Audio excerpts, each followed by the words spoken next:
Bonjour à tous et à toutes, bienvenue sur le plateau de 9h50 le matin sur France 3 Nord-Pas-de-Calais, jeudi 9 mars.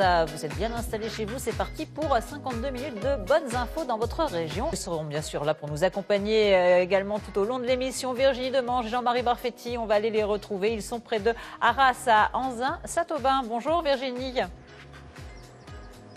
Bonjour Christine, bonjour à tous. Effectivement, nous sommes à Anzin, Saint-Aubin, dans le vent, le ciel gris, mais pas de pluie. On va vous montrer des petits poissons aujourd'hui.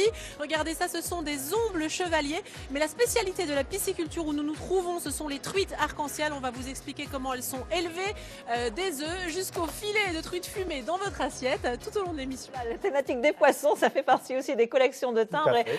Les poissons, on va en parler justement avec Virginie, puisqu'on va la retrouver dans le Pas-de-Calais, près de Arras, à Anzin, Saint-Aubin, pour nous parler de cette activité, le métier de pisciculteur. Un passionné également et surtout une affaire familiale, Virginie. Exactement, Christine. Ici, on est pisciculteur de père en fils. Je vous présente Monsieur Rohard, 4e du nom. C'est Louis-André. Bonjour. Oui. Alors, je me pousse pour vous laisser travailler. Ça, c'est des truites. Truites arc-en-ciel. Des truites arc-en-ciel. Elles ont quel âge? Elles ont à peu près 4-5 mois. Voilà. Donc là, l'idée, c'est que vous allez les changer de bassin, c'est ça? Oui, on va les changer de bassin. On va les mettre sur la pisciculture là-bas à 100 mètres. Donc là, on remplit la cuve qui est oxygénée. Ah oui, donc là, il y a de l'oxygène, vous voyez, on voit pour que le poisson soit très bien, pardon. Il y a une centaine de kilos, c'est ça? Oui, il y a une centaine de kilos dans la cuve, ouais. Et donc on voit parfaitement l'oxygénation dans la cuve. Hein. Alors on va se rapprocher du bassin où ils vont être on va les transporter. C'est grand ici, il faut qu'on traverse toute la pisciculture. Il y a un hectare de pisciculture? Oui, c'est ça, à peu près un hectare. Ouais. Donc on a un petit bout de chemin à faire. Donc là, on a vu ces truites arc-en-ciel, je précise, elles ont 5 mois, mais au départ, c'est des œufs. Alors, on a fait quelques images parce que les œufs sont dans des bassins à quelques kilomètres d'ici. On était venu faire des images par un très beau soleil. Vous allez voir, ça va vous faire rêver. Ouais. Et pendant qu'on voit ces images, on traverse jusqu'à l'autre côté. Voilà. Alors, pourquoi vous avez repris la pisciculture de votre père? C'était un peu forcé ou c'est une passion? Bah non, c'est une passion. C'est une passion qui est arrivée assez tardivement, mais... Donc vers l'âge de 15 ans où j'ai fait des stages et donc je me suis passionné pour la pisciculture. Donc j'avais fait des stages dans les Pyrénées, puis c'est là où j'ai pris vraiment le goût de l'élevage et puis la passion du métier. Les œufs qu'on voit à l'image, les tout petites truites, une fois que les œufs ont un peu grandi, vous les achetez comme ça? Donc on achète les œufs. Hein. On achète les œufs dans une pisciculture dans le sud-ouest spécialisée. Et ensuite, vous les apportez ici. Et après, on les met sur la petite pisciculture où on avait été il y a quelques temps. Quelques temps, ouais. Là, on est à Anzin, Saint-Aubin. C'est un bon endroit pour faire de la pisciculture?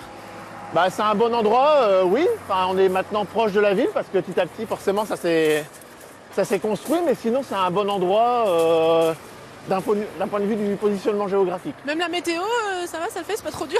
On est né ici quand même. Ici, donc on s'y habitue. Attention au fil. Alors donc on voit là-bas, il va y avoir le déversage. On se rapprochera d'ici après. Donc il va déverser. On va rester par là. On va laisser Jean-Marie s'approcher là. Nous on va rester près de ce bassin-là. Puis vous allez nous décrire la manipulation. Donc là, ils vont ouvrir la cuve. Donc les truites viennent du forage là-bas. Donc ils vont ouvrir la cuve et les truites vont être déversées dans le bassin. Pourquoi on les change de bassin? C'est parce que c'est plus grand tout simplement? Oui, parce que petit à petit, si vous voulez, là-bas, c'est des petites structures, c'est des petits bassins. Donc les truites poussent et donc il n'y a plus assez de place. Et donc on les met dans les plus grands bassins où elles auront un plus grand confort, si vous voulez. Alors là, on va voir pour le nourrissage comment ça se passe. Venez avec moi. Alors le nourrissage, oui. Qu'est-ce que vous leur donnez à manger à vos truites?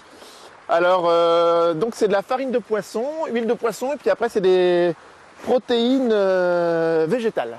Voilà. J'en profite pour vous présenter mon père qui est là. Qui avait la pisciculture avant.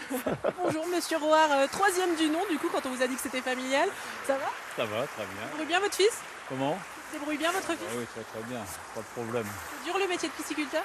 C'est un métier passionnant, mais enfin bon, c'est la vie dehors. Hein. Il y a des jours agréables, des jours moins agréables selon le temps, mais pas de problème. Quand on a l'habitude, c'est pas un problème. Bon, aujourd'hui, on s'en sort avec le temps. Donc voilà, donc je suis en train de nourrir les poissons. Donc on les nourrit on voit qu'il s'agit Donc on les nourrit 3 fois par jour. Ça rigole pas ici. Donc c'est la technique du geste là. Le diamètre du granulé est fait pour une certaine taille de poisson. Donc là, c'est des truites qui font 30 à 40 grammes. Donc on a un granulé spécial pour cette taille. Bon, on fait la visite express ici, Louis-André, donc je vous rassure, c'est pas toujours au pas de course qu'on travaille ici, mais on va quand même retraverser Allez, on y va. pour aller voir quelque chose. Parce que, alors bon, déjà, on va y aller, on est pressé, mais on va y aller doucement parce qu'il faut Ouais. quand même qu'on traverse la passerelle. Allez-y, je vous suis. J'y vais en premier. Ok. Ouais, Jean-Marie, attention, faut y aller mollo. Et puis alors moi, j'avais une question pour Christine. Alors, Ouais. Christine, vous êtes là? Est-ce suis que là, vous je suis savez ce que deviennent ces poissons? Est-ce que vous savez ce qu'ils vont devenir, ces poissons? Pas des timbres, hein, attention, réfléchissez. Non, non, pas des C'est une question timbres. facile. Non. Avec Emmanuel, on aimerait bien les manger. On va les manger. Ben voilà, ben c'est le but. C'est fait pour être mangé. Ce que vous savez peut-être pas avec Emmanuel, c'est que ces poissons, ils partent à l'export, hein, par exemple en Allemagne ou en Belgique, c'est ça Ouais, en Louis-André? Belgique, en Allemagne, ouais. Alors, ils partent comment? Vous les Donc, c'est- tuez et ça part Ah congelé? non, non, non, tout part en vivant. Donc, tous les poissons de la pisciculture partent en vivant. Donc, vous voyez, on les pêche. Là, justement, ils sont en train de pêcher, regardez. Ah oui, on va se rapprocher. Donc c'est Donc, ils pêché sont à en la train de grue. pêcher. Donc, vous voyez, on pêche. Là, il y a à peu près 40 kilos dans le filet. Et après, ça part Voilà. comment du coup Donc on voit, ça va aller dans le camion qui est Ouais, là-bas ça en va fait. partir. Donc, là, il y a de l'eau. Oui. Il passe dans le tuyau là? Ouais, vous voyez, là, on les voit bien. Il y a deux pompes, parce que la truite doit toujours être en contact avec l'eau pour être bien oxygénée. Et donc, ça part dans le tuyau, et là, on les voit arriver là-bas, vous voyez. Alors Et on va donc- les finir là-bas, vous montrer comment ils vont grimper dans le camion. C'est en fait c'est le principe de la. Je vais faire ma Bah, c'est scientifique. une vis, hein. C'est Jean-Marie qui me l'a soufflé. C'est le principe de la vis sans fin, c'est ça? Ouais, tout à fait, c'est le principe de la vis sans fin. Donc, vous voyez les Là, on va poissons. voir les poissons. On va les voir arriver là. Donc, les poissons vont arriver là. Ah oui. Vous voyez, petit à petit. Ils y arrivent tout doucement. Bah alors il y en a On plus. va les voir, ouais, si, on en Ils a. sont coincés dans le tuyau. Bon, Donc, ils ils vont arrivent là arriver- et ensuite ils remontent, Ils remontent par cette après vis dans la sans vis. fin et ils sont dans de l'eau dans le camion et ils partent vivants Voilà, en et Allemagne, en Belgique. toujours avec de l'oxygène. Donc, vous voyez, ça tombe là-bas. 400 toutes les tonnes cuves sont sont produites oxygénées. ici chaque année et pour ce qui ne part pas à l'étranger, bien, c'est transformé sur place. On vous explique comment à 10h25. Merci beaucoup Virginie, à 10h25. Tout de Tout de suite, suite, on va aller retrouver Virginie et Jean-Marie Barfetti. Virginie Demois et Jean-Marie Barfetti, ils sont bien sûr dans le Pas-de-Calais, on vous le disait, près de Arras, à Anzin, ça tombe bien pour nous faire découvrir cette activité, le métier de pisciculteur. Virginie, on a vu les bassins de poissons, ils transforment sur place cette production. Combien de production chaque année? C'est assez phénoménal le chiffre, je crois. Alors il y a 400 tonnes de poissons élevés ici chaque année. Une partie part à l'export, on vous l'a dit. Puis il y a une partie qui est transformée ici. Quelle quantité à peu près vous transformez? Alors, bah, ici, on transforme tous les ans à peu près une trentaine de tonnes. Du coup 30 tonnes. Ça Donc- c'est une Donc, truite vous voyez là, arc-en-ciel ouais, c'est des plus truites grosse, qui hein, font on a à vu les 5 2-3 mois. kilos. 2-3 kilos, donc on va s'en servir pour faire des filets et puis après les fumer aussi. Alors du vous êtes pavé équipés, sans moi, arrêt. je vais mettre la Charlotte hein, moi aussi. Donc on va aller juste à côté, voilà. On va aller retrouver Joël. Bon, Jean-Marie, t'oublies pas de tremper les pieds dans le pédiluve pour Attention rentrer à dans vous le en labo passant. de transformation. Voilà. Alors, bonjour. Vous allez vous installer, vous allez nous faire une Ouais. petite démonstration aussi. Joël, vous êtes en train de lever des filets ou vous allez Tout nous à montrer fait. comment on fait? Donc on s'équipe tout le temps parce que c'est Mais c'est la côte de assez maille là que vous délicat. mettez. Tout à fait, Mais obligé. pourquoi? Ben, on a toujours un petit peu le souci du couteau qui pourrait glisser. Ah, c'est Donc, une protection. c'est une protection indispensable. Je croyais que c'était parce qu'il y À a des tout grosses professionnel. arêtes qui pouvaient vous attaquer. Il y a beaucoup d'arêtes dans les truites arc-en-ciel? Ouais, alors donc il n'y a pas beaucoup d'arêtes, mais donc nous, avec tout le monde, on est obligé de les retirer. Donc c'est pour ça qu'on présente que des produits sans arête. Donc il y a le rôti qui est sans arête, les steaks, les brochettes sans arête, l'omble chevalier. C'est important pour vous de Le sang. vendre aussi sur place parce qu'il y a beaucoup qui Bah partent ouais, sur au les moins ça 400 permet tonnes. aux gens d'avoir un produit frais qui sort du bassin et on arrive à adapter la demande en ayant un produit, si vous voulez, sans arête parce qu'on fait une saignée dans le filet. Donc on retire toutes les arêtes. Là, vous voyez, par exemple, c'est un petit filet de saumon de fontaine, ça. Donc qu'est-ce que vous élevez ici? On a dit la truite arc-en-ciel, Ouais. saumon de fontaine. Omble chevalier. Quelle différence entre la truite et le saumon? Parce qu'on ne sait jamais ce qu'on achète Bah, au c'est la même supermarché, on ne sait jamais quoi famille, prendre si entre vous la voulez, truite fumée, saumon fumé. Quelle Bah, différence? la truite, si vous voulez, déjà, c'est un poisson d'eau douce. Et donc, c'est un tout petit peu moins gras, mais après, c'est différent du saumon.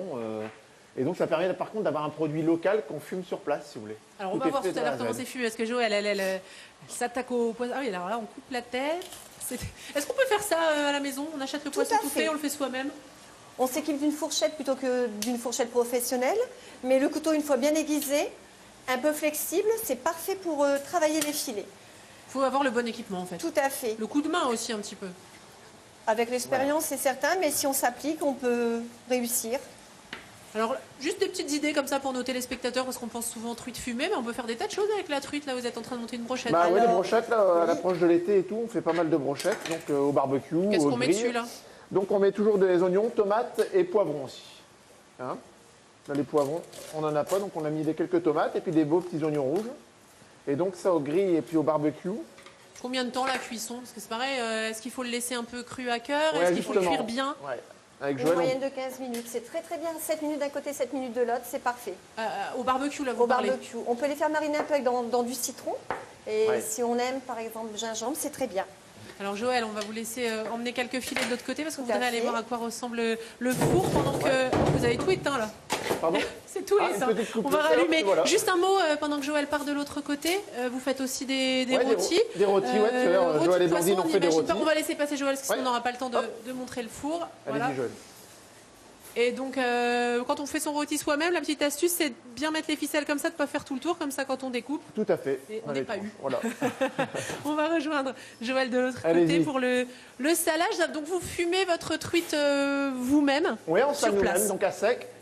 Donc vous voyez, on positionne les filets. Dans le sel directement. Voilà. Et alors, après, dans le four, c'est combien de temps? Bah donc on va laisser un 6 heures en salaison, si vous voulez. On Et va, après, on va les rincer. Toujours au sel fin, recto verso.